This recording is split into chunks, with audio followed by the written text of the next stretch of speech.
Assalamualaikum warahmatullahi wabarakatuh. Halo Kisah Lover. Sore ini kita mau ketemu sahib lama yang dulu pernah bantu Kisah juga. Nah, kita mau ngobrol-ngobrol lanjutan tafsir Tobatku.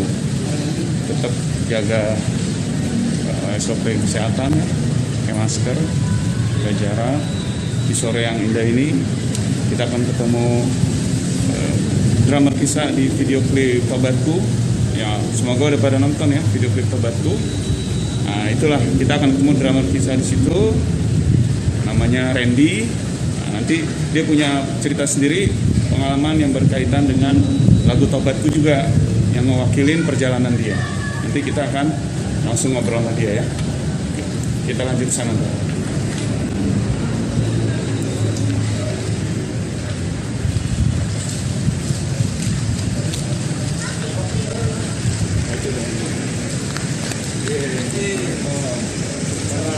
Ini Bang Randy, ini udah kenal semua pasti kan? Nah, alhamdulillah kita sampai di tempatnya Randy. Ini talent Kisah di video klip Tobatku. Kalau belum nonton ya, cari channel Kisah band lagu video klip Tobatku official agar bisa lihat di sana dia lagi main drum. Sekarang kita udah ada di sini, kalau bisa ngobrol-ngobrol lebih lanjut. Nah, alhamdulillah ya, teman-teman Kisah Lover, sore ini kita ketemu kawan lama kita di sini, Randy, yang jadi talent drum di video klip Tobatku. Nah, sore ini kita silaturahmi ya, ngobrol, dan kita juga minta Randy untuk ikutan berbagi cerita pada teman-teman, khususnya yang berhubungan dengan masih tafsir lagu Tobatku. Karena nanti ada beberapa lagi teman-teman Kisah yang juga ikut bersama kolaborasi dengan Kisah dan terinspirasi dari lagu Tobatku. Nah, buat kita ngingetin sedikit, ingat di awal lagu bahwa syairnya yang berbunyi, berlalu di belakangku hitam jalan yang kutinggalkan, membekas terlintas jelas gelap goresan warna hidupku. Nah, ini kita sekarang undang Randy untuk berbagi berkaitan dengan lagu Tobatku tadi. Nah, bagaimana cerita perjalanan Randy khususnya dengan musik, terus berkaitan juga dengan lagu Tobatku yang mana dulu ikut ngedrum. Nah, kita sambut Randy. Dan oh ya, sebelumnya jadi Randy ini aktif ya teman-teman di grup band yang cukup lama, senior, dan baru-baru ini jadi viral lagi namanya karena berkaitan dengan masa kita antibiotik, kita harus sediain ya desinfektan, kita harus siapin juga. Nah, ini nanti Om Randy sendiri yang bakal ngomong perjalanannya. Silakan, Ren. Oke, nama saya Randy. Mungkin dulu kenal sama Mas Hendra nih. Yeah. Kebetulan sama Mas Dian juga sempat bertemulah di satu tempat ya. Mungkin waktu itu saya sendiri belajar mungkin lebih mendekatkan diri atau lebih mengenal tentang agama sih mungkin. Jadi awal ketemunya di situ. Cuman kalau misalnya kita mau cerita awalnya seperti tadi lirik lagu Tobatku sendiri, mungkin bisa dilihat dari perjalanan hidup saya sendiri ya. Itu awalnya dulu mungkin kalau saya pribadi, saya mungkin pada tahun 90-an lah ya. Jadi dari situ mulai masuk ke, mungkin pada dasarnya karena saya sendiri juga suka musik, akhirnya agak-agak terpancing untuk masuk ke dunia musik itu sendiri. Ngeband juga, ngeband? Sempet ya, mulai ngeband waktu itu karena di saat itu masih muda ya, jadi jiwa berontaknya masih besar lah ya. Jadi masih besar. Kemudian ya mungkin pada era itu juga di saat mungkin ada musik-musik keras di khususnya di Jakarta mulai berkembang. Ya, Akhirnya sempat bikin band mungkin dari genre punk sampai agak-agak menuju ke metal lah. Atau mungkin orang-orang akan lebih tahu kalau itu genre hardcore dulu. aliran keras nih.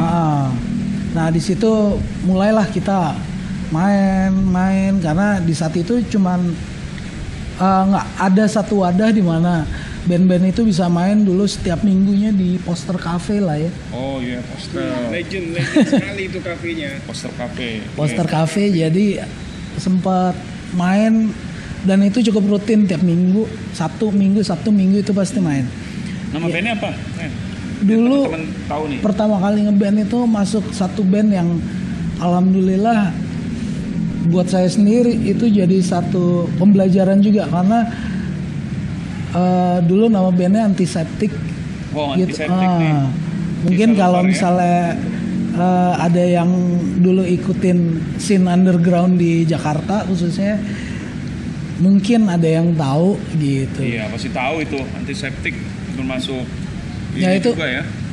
Itu Top loh. bertahan lah sampai tahun saya masuk itu tahun 93 akhir, 94 awal, 93 akhir. Nah, Wah itu lebih cenderung ke punk oh, gitu. Pak. Dan saat-saat itu juga kan buat saya pribadi saya ngerasain bahwa Indonesia itu ada suatu krisis sosial yang terjadi antara masyarakat dan pemerintah di saat itu ya. Jadi mungkin tagline-nya anti kemapanan kali, Ren, ya? Kalau dibilang anti kemapanan ada sedikit bisa masuk di situ, cuman kita lebih ke protes sosial sih. Oke, kritik sosial. Protes sosial di saat Warna mungkin musik keras. dengan menggunakan melewati media musik tersebut gitu.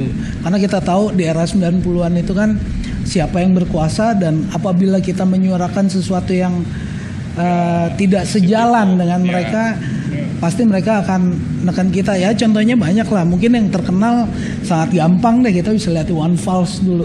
Ya, apa jadinya? Dibatalin tuh. Ya. Kayak gitu. Jadi ya kita cuma bisa menyuarakan mungkin apa yang kita rasakan di saat itu ya lewat musik itu sendiri. Oke. Di Antiseptik posisinya apa nih? Dulu Nyanyi apa vokal. ngedrum? Pertama kali vokal. Oke. Vokal itu sampai dari masuk sampai tahun 99 awal. Oh, lumayan 6 tahunan ya. Ya, itu vokal 99 saya vakum, saya sendiri yang vakum karena saya harus memperbaiki diri saya gitu. Ya, Dan fase-fase itu ya. di situ akhirnya saya start lagi mungkin tahun 2002. Ngeband lagi. Balik lagi ke Antiseptik. Oh, balik lagi Antiseptik. Oh, ngalamin fase itu berarti ya? Ya, itu Ya, saya ya. sendiri karena pada saat itu saya udah nggak bisa maintain, Kontrol itu. udah nggak bisa ngontrol, udah nggak bisa maintain karena memang keadaannya yang ngebuat seperti itu dulu karena sebegitu gampangnya mungkin cita-cita waktu kecil aja kali ya. Ya. Namanya kita mau jadi rockstar kan, akhirnya kita ngelihat yang mungkin panutannya yang kurang baik akhirnya. Ya, gaya hidupnya juga kita ikutin. Gitu. Nah pas 2003 mulai lagi posisi saya udah berubah jadi drummer Oke, masuk jadi drum. sampai 2011 kali ya. Oh, 2010-an. 2010-an ya. 2010-an. Oh, berarti pas sama Kisah tuh kita bikin klip masih kadang-kadang main sama Antiseptik Iya, tuh ya? masih. Oh. Jadi masih main juga tuh ya teman-teman, Randy? Cuman gak seintens dulu Ya.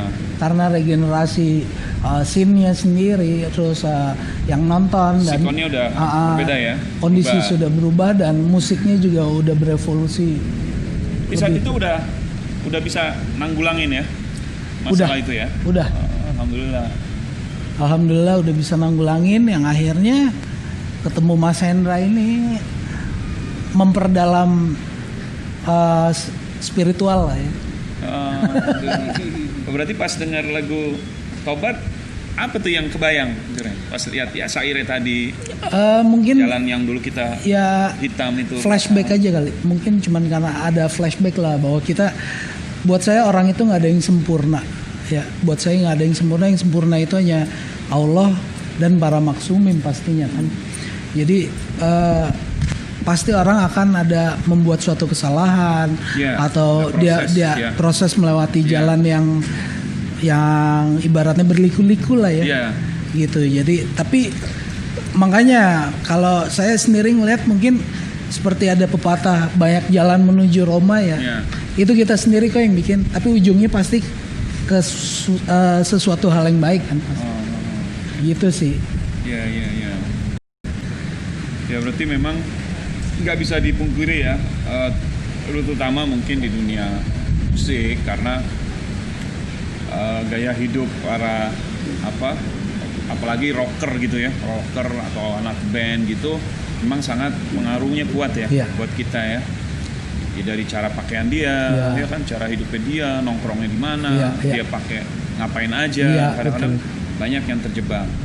Nah mungkin itu kali ya bisa yang dimaksud di syair Tobatku tuh yang hitam goresan warna hidupku tuh. Betul, di era-era itu ya. Gitu karena pada akhirnya semua orang akan kembali sih kalau menurut saya gitu. Mungkin itu yang dibilang fitrah ya. Maksudnya biarpun kita udah jalan ambil kiri sini, jalannya lubang-lubang kita lewatin, sini gelap kita lewatin. Tapi karena fitrah kita sebenarnya dari cahaya, pasti ada itu panggilan itu ya. Dan nah ini Ren, berkaitan sama fitrah, pasti dia memerlukan kayak momen lah gitu, kayak ada titik jenuh atau dia punya ada satu momen yang menyadarkan kita ternyata ada momen ya tadi turning point itu, titik balik kesadarannya muncul gitu dari ngelihat teman-teman ya kan, dengan teman-teman kesadarannya muncul. Dan jangan lupa juga nih Ren, jangan lupa bisa ada titik balik itu ada kebaikan orang tua kita, ada kebaikan orang tua kita, entah selalu mendoain kita anaknya, orang tua kita baik ke orang lain, sosialnya tinggi, orang tua kita itu orang yang baik budi, akhlak, itu berpengaruh kepada 7 turunan anaknya. Nah maksudnya apa? Kita jangan merasa sombong ketika kita udah balik nih menjadi orang yang baik dan benar, itu karena kita pribadi. Jangan lupa orang tua kita. Nah berarti apa? Doain orang tua kita, berbuat baik buat orang tua kita. Karena apa? Kemudahan kita untuk bisa kembali restart dari nol, kita bisa ninggalin hal-hal yang buruk, itulah keberkahan dari doa orang tua kita. Nah jadi jangan lupa tuh sama orang tua kita. Nah jadi ini teman-teman dari obrolan kita sore ini, bahwa niat untuk memperbaiki diri atau dalam bahasa kita niat kita untuk tobat, tidak mengulangi perbuatan yang buruk sebelumnya, kalau memang itu didukung dengan nalar yang kuat, sehingga karena apa? Kalau logika kita udah kuat dan udah dibangunin lah istilahnya tadi tuh, ada yang mecut, kemudian logika kita sadar nih. Nah itu rasa, sensasi rasa kepengen tuh akhirnya bisa dikalahin. Bisa dikalahin kok. Walaupun Randy tetap balik lagi masuk ke dunia musik, pasti ketemu temen-temen itu dia nggak ngaruh. Kalau zaman sekarang sih kayaknya nggak terlalu pengaruh deh ya. Misalnya mau ada tato, yang dilihat kerjaannya. Nah berarti apa teman-teman kan? Kreativitas, ya kan? Produktivitas. Betul. Sama tanggung jawab. Nah itu tanggung jawab. Nah, jadi inilah insyaallah obrolan sore kita ini bisa sangat manfaat ya buat teman-teman di sana, khususnya kepada Kisah Lover, dan bisa sambil menikmati lagu Tobatku, syair demi syair yang semuanya ternyata pernah mengalami fase di syair itu ya. Jalan kita yang gelap lah, kemudian warna hidup kita atau perilaku kita dulunya juga hitam kan gitu, dan ternyata Allah masih ngasih kesempatan buat kita. Banyak orang-orang yang masih peduli sama kita kan, teman-teman kita, keluarga kita, orang yang kita sayang, istri kita, anak kita, ataupun kekasih kita, pasti ingin yang terbaik buat kita. Nah, jadi Jangan pernah menyerah untuk menjadi baik. Jangan pernah menyerah untuk situasi yang terburuk sekalipun, selama kita mampu. Tapi itu tuh, coba deh bangunin nalarnya. Akal sehat dikit aja, mikir dikit. Kayak Randy tadi tuh. Nah ini banyak manfaat yang kita bisa ambil. Obrolan dengan Randy, vokalis, drummer, antiseptik, kemudian juga drummer di Kisah, di 2 klip Ramadan, Marhaban Ramadan, kemudian di Tobatku. Teman-teman nanti bisa nikmati penampilannya Randy di sana. Nah itu masa-masa sudah melewati semua yang hitam tadi.